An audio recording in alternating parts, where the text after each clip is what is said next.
Quiet now, everybody. Quiet, listen to me. We're going to start a show. Now, some of you people have been with me before. You know it's going to be a tough grind. You're going to dance until your feet fall off. You're not able to stand up any longer. But we're going to have a show.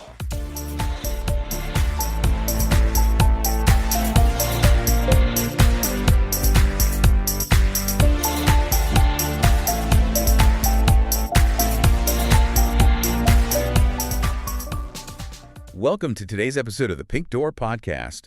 Today we'll be discussing the recent, and I mean really game-changing, regulations concerning accessory dwelling units. Or ADUs, yeah. Specifically in Massachusetts. This is a huge topic right now. It really is. We're doing a deep dive today because this might be one of the most significant pieces of state legislation for homeowners and for local zoning in decades. No question. It all comes from the Affordable Homes Act. And for you, the homeowner, this is just a vital topic. I mean, it could potentially unlock so much value and, flexibility in your own property. Mm-hmm. So our mission is really to cut through the complexity, all these new regulations from the state's Executive Office of Housing and Livable Communities. The EOHLC, yeah. It's a mouthful. Right. And just give you the simple, actionable truth about what you can actually build now. And that's the critical point. This whole legislative package is driven by really a single goal, Which is to dramatically increase housing production, and quickly, across the entire Commonwealth. Massachusetts has a severe housing shortage. We all know that. No. And ADUs, which are, essentially second, smaller homes on single-family lots, they offer a fast, scalable solution. for all kinds of households and income levels. Exactly. The goal is a statewide template that balances that urgent need for housing against, legitimate local health and safety interests. Okay, so let's unpack that appeal. I mean, we've all heard of in-law suites or backyard cottages. They've always been popular. But why are they suddenly seen as such a smart investment? Well, the flexibility is a huge part of it, but the financial motives are undeniably powerful. For the average homeowner, an ADU really represents two key things: Okay. immediate passive income and long-term property appreciation. Let's start with the income, because that's what most people think of first. Sure. I mean, creating a unit you can rent out long-term, that provides a reliable revenue stream. You can use it to offset your, skyrocketing property taxes or pay down your mortgage. And that's immediate and tangible income. It is. Now, short-term rentals are a whole separate issue, and we'll get to that. But the stability of a long-term tenant is, well, it's huge. And it's not just about the monthly cash flow rate. This is an investment. It's about asset appreciation. Absolutely. The source material is very clear on this. A home that already has a legally permitted ADU, it just instantly commands a premium price on the market. And we have data on that. We do. National data suggests that properties with ADUs sell for about 35% more on average than a comparable home without one. Wow. So if you're putting, say, $100,000 to $200,000 into construction, That 35% premium can translate to a really healthy return in just a few years. what fascinates me is the cost efficiency. You're not buying new land. That feels like half the battle is already won. It is. Land acquisition is the single biggest expense in any conventional development. When you build an ADU, that cost is just gone. And construction methods are getting better, too. That's the other piece. We're seeing huge advancements in, say, modular or manufactured ADUs. They're built off-site, delivered, and that can cut construction costs by as much as 50% per square foot. So the adaptability is the ultimate benefit, right? This unit can sort of evolve with your family's needs. Precisely. If you're a young family, it might start as a quiet home office. Later, it becomes housing for an aging parent who needs to be close but still wants their independence. Then maybe it's a first apartment for an adult child. Exactly. And the final step for a lot of people in retirement is what they call the house hack. Where you downsize into the ADU yourself. Mm-hmm. And you rent out the much larger main house to really boost your retirement income. It's a multi-generational tool. That makes a ton of sense. But okay, let's inject a little friction here. What's the potential downside? The hidden cost? That's a fair question. Look, construction is never painless, right? There's always upfront cost and disruption. But more importantly, once you add a legal income-generating unit to your property, your municipal property tax assessment, Yeah. it's going to go up. And probably by a lot. Almost certainly, yeah. So you have to factor that increased annual tax burden against your potential rental income to make sure the math still works for you. It's an investment, not a guaranteed windfall. Excellent point. Okay, let's get into the law itself. This new language that basically overwrites local zoning.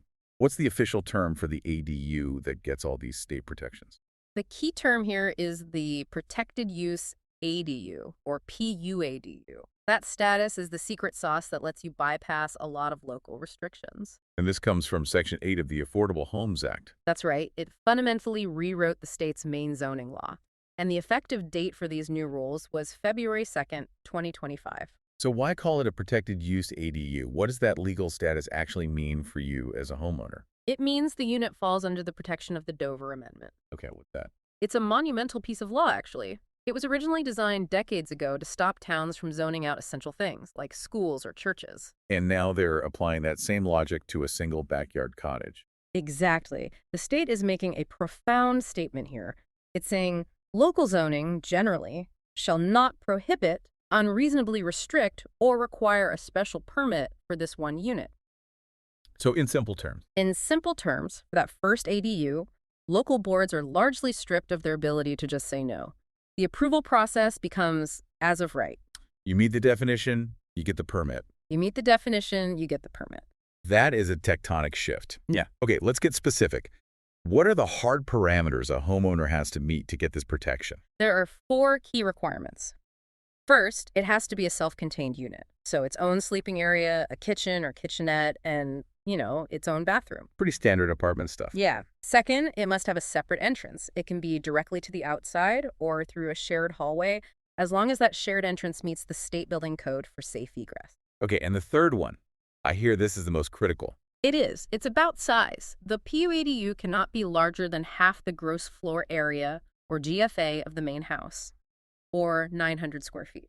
And the key is, whichever of those two numbers is smaller is your maximum size. Okay, let's do a couple of examples there to make that super clear. Sure. Let's say your main house is pretty modest, maybe 1,500 square feet. Okay. Half of that is 750 square feet. Since that's smaller than the 900 square foot cap, your maximum ADU size is 750 square feet. Got it. Now what about a much bigger house?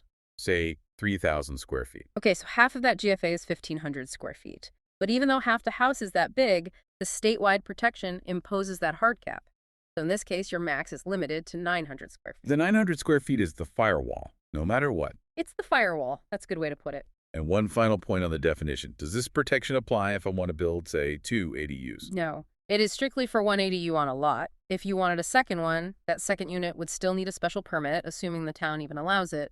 The powerful protection is only guaranteed for that first PUADU. That's a crucial distinction.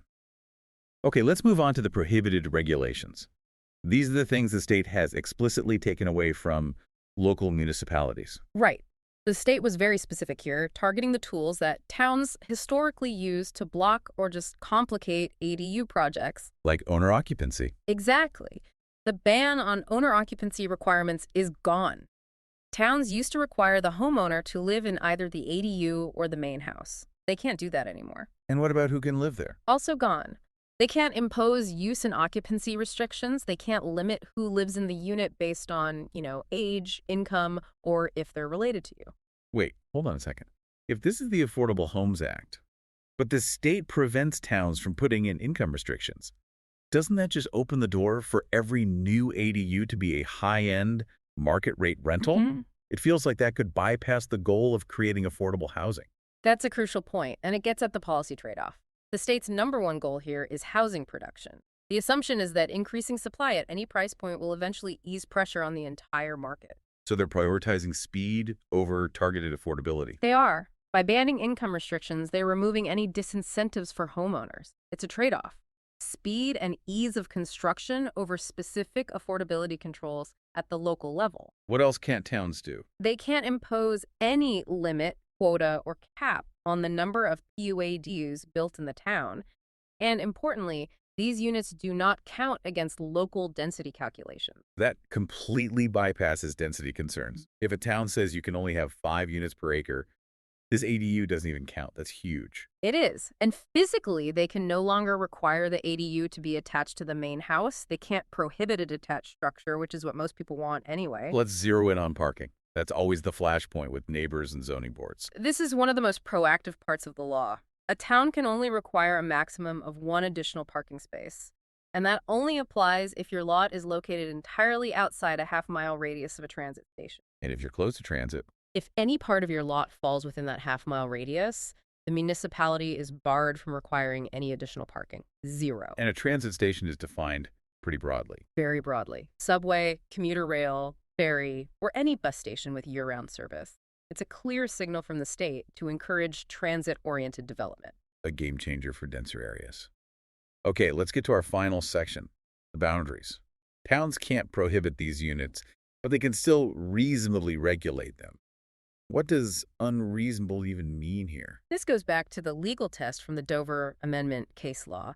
A regulation is considered unreasonable if it basically nullifies the use, makes it impossible or just impractical, or if it imposes excessive costs without a real public safety benefit. So the town has to have a really good reason for a restriction, and that reason can't just be to make it too expensive to build. Exactly. It's a balancing test that now favors the homeowner's right to build. Where are the common flashpoints? Where are local rules most likely to be challenged as unreasonable? The regulations give specific guidance.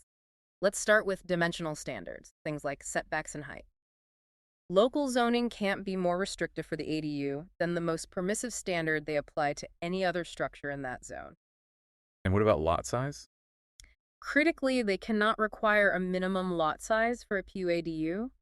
If you have a small lot, you still get this protection. Okay, what about design? Can the town make you build a tiny version of your main house? They can have design standards, but the law says they have to be clear, measurable, and objective. So a rule saying the roof pitch must be 812 is objective. A rule saying the ADU must fit the neighborhood character is subjective and likely unenforceable. So local aesthetic preferences just lost a lot of their legal teeth. They did, unless you're in a designated historic district. They can apply stricter standards, but even those still have to pass that unreasonable test. And what about utilities?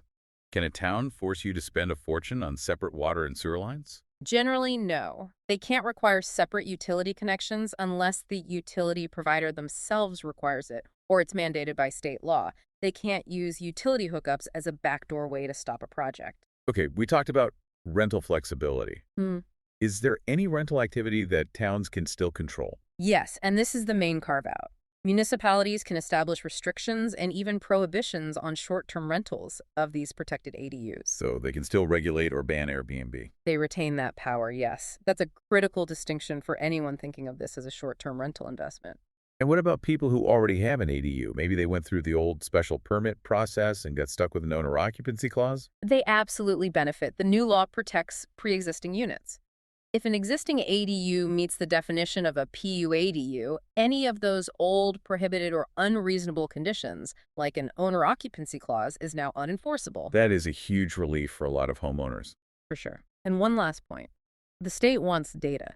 Municipalities now have to keep detailed records of all ADU permits and report that data annually to the UOHLC to see if this law is actually working. Right, to gauge the success of the policy. So what does this all mean for you, the homeowner, thinking about this? Here's a final provocative thought for you to consider. This law clearly establishes that the state views housing as a statewide priority, one that can override local preferences. But while the state guarantees you one ADU as of right, remember that crucial limitation, the protection, is explicitly limited to that first unit. If you wanted to build a second ADU, you're right back to negotiating with the local planning board. This is really about the future of local control in Massachusetts. If you have any questions about this episode, or if you are thinking about buying or selling a house anywhere on Boston's South Shore from Southie to Sagamore, give Jim Ulver a call. He would love to help you. Thanks for listening, and see you next time on the Pink Door Podcast.